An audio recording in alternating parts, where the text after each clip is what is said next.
नमस्कार, स्वागत है आपका। किसान बिल पर नरेंद्र मोदी सरकार को घेरने में विफल रहा विपक्ष अब बड़े बदलाव के संकेत दे रहा है और बड़े बदलाव के संकेतों के बीच एक बयान आया है नेता विपक्ष गुलाम नबी आजाद का। गुलाम नबी आजाद ने क्या कुछ कहा है वो भी आपको बताऊंगा, साथ ही साथ ये भी बताऊंगा कि कहां से ये पूरा का पूरा मसला शुरू होता है, क्योंकि ये मसला सिर्फ इस बयान से शुरू होता है। आपको वो G23 याद होगा, वो चिट्ठी याद होगी जो कांग्रेस के नेतृत्व में बदलाव की मांग कर रही थी। वो चिट्ठी जिसको लेकर के बहुत हल्ला हुआ था, वो चिट्ठी जिसको लेकर के बैठक भी बुलाई गई और उसके बाद जो सामने निकल कर आया वो ये सामने निकल कर आया कि राहुल गांधी और प्रियंका गांधी एक अलग पेज पर हैं, बाकी जो कांग्रेस के वरिष्ठ नेता हैं, अहम बड़े वरिष्ठ नेता, वो अलग पन्ने पर हैं। सोनिया गांधी एक अजब पशुपेश में है कि वो कहाँ जाएं, अपने बच्चों का साथ दें या इन नेताओं की तरफ ध्यान दें, उस चिट्ठी की तरफ ध्यान दें। हालांकि सोनिया गांधी का रुख भी जो सूत्र बताते हैं वो यही था कि ऐसी बातें मीडिया में बाहर नहीं जानी चाहिए थी।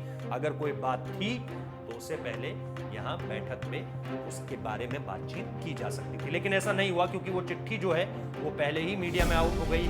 उस चिट्ठी के जरिए ये खबर सामने निकल कर आई कि कांग्रेस के बड़े नेता ये चाहते हैं कि नेतृत्व में कहीं ना कहीं बदलाव हो और उसको लेकर न तो राहुल गांधी खुश थे और न ही प्रियंका गांधी। लेकिन अब गुलाम नबी आजाद ने ये कह दिया है कि राज्यसभा में ये मेरी आखिरी स्पीच हो सकती है। इसका क्या मतलब है?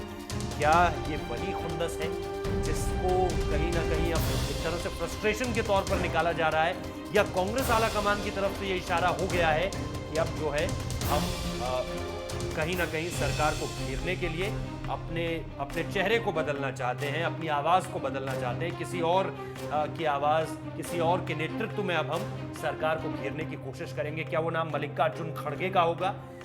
राज्यसभा को लेकर जिस तरह से उनके पक्ष में चीजें गई हैं वो अपने आप में एक अहम संकेत देता है। राहुल गांधी और सोनिया गांधी या फिर जो टॉप लीडरशिप है, जो फेस ऑफ कांग्रेस है इस वक्त पे, वहां पर खड़गे साहब का जो सिक्का है वो चलता है इस वक्त पे भी।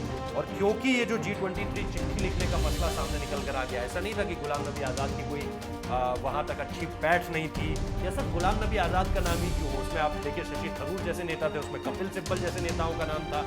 तो ये लोग लगातार अब सरकार के खिलाफ नहीं बल्कि अपनी ही पार्टी में अगर कहीं उंगली उठानी है तो ये लोग बोल दे रहे हैं, जो कि पहले नहीं होता था।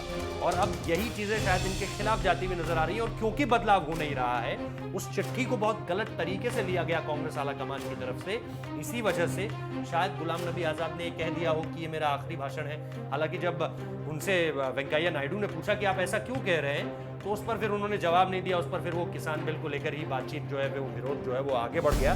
लेकिन ये अपने आप में एक ऐसा डेवलपमेंट है जो कांग्रेस जिस पर लगातार सवाल उठ रहे थे, उसके नेता विपक्ष का ये कह देना कि ये मेरी आखिरी स्पीच है। हालांकि फरवरी में उनका कार्यकाल जो है वो समाप्त हो भी रहा है, लेकिन इन सब के बीच ये खबर ये बताती है कि कांग्रेस अब लगातार जो है वो कमजोर होती चली जा रही है। आप इस खबर को किस तरह से देखते हैं? आप क्या मानते हैं कि ये सिर्फ एक टाइमली चेंज है या फिर ये एक फ्रस्ट्रेशन है जो कि गुलाम नबी आजाद निकालना चाह रहे हैं उस चिट्ठी वाली हरकत के बाद, या फिर ये कांग्रेस आला कमान की तरफ से एक निर्देश दिया गया है कि हमारे खिलाफ जो बोलेगा उसको तो इसी तरह से साइडलाइन कर दिया जाएगा?